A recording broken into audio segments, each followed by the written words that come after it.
Today, we're going to make squid and shiso leaf burrito style. One of my favorite hosting starters. It's easy, it's flavorsome, it's interactive. Let's do it. So the first time I encountered the combo of squid and shiso leaf was when I was a student in LA. We used to go to this place called Umasa in Little Tokyo. I'm not sure whether it's still there. The guys made us a sushi with just shiso leaf, squid, a bit of lime juice, and it's stuck with me since. So, ridiculously simple. We're gonna first slice some squid. I think half of this is good for today. So my friend Sholin once made me a hand roll with cuttlefish, and it was the most tender cuttlefish sashimi I've had in my life. And I asked him for the secret, and basically, you just score the crap out of it. So that's what we're gonna do today. You try not to cut through, but because at the end of the day, we're gonna wrap it in the shiso leaves anyway. Even if you made too big of an incision, it's no biggie. So you go just to score the surface.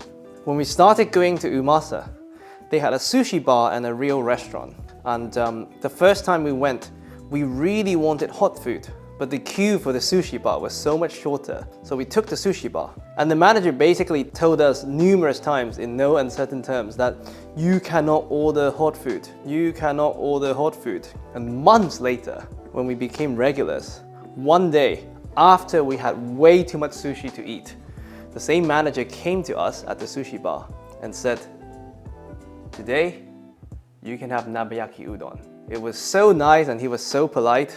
We couldn't turn it down, and we ended up having nabayaki udon for a year after sushi. You have to go to the gym after that, you know? So now you score. A shop night really helps, by the way.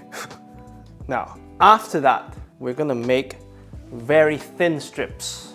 Years ago, when we were cooking at my friend Mario's house, he just had such dull knives.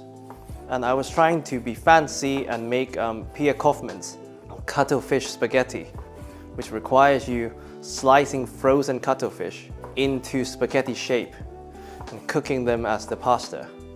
And of course, with such dull knife, I couldn't do it and I was panicking. And our friend Sal, who's, in my opinion, the most wonderful chef in LA, stepped up and literally, with just a dull knife, made spaghetti out of the white meat of the cuttlefish.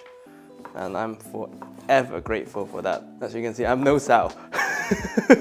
All it needs is salt and lemon zest at this point. We add a bit of squid, salt. This is the only seasoning, so be a bit more generous. And you zest an unwaxed lemon, and you try to keep the leaf away from the plate. You add a bit more squid, salt, zest. And you keep going, building your tower of squid. Salt. I'm using molten salt just so that you get a bite out of it as well. Zest. If you can't find unwaxed lemon, just use lime. They tend to be unwaxed, or at least they're more likely to be unwaxed. And now we add our makeshift tortilla, if I could call it that.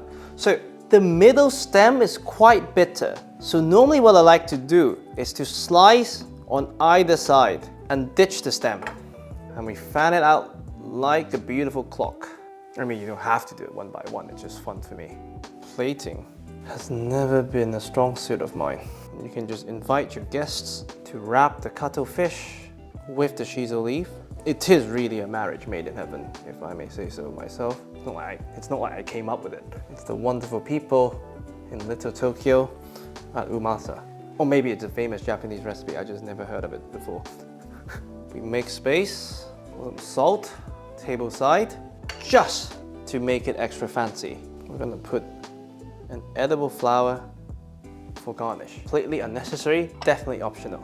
And there you have it, one of my favorite hosting starters. Extremely easy to make, squid and shiso leaf burrito style. I really hope you enjoy.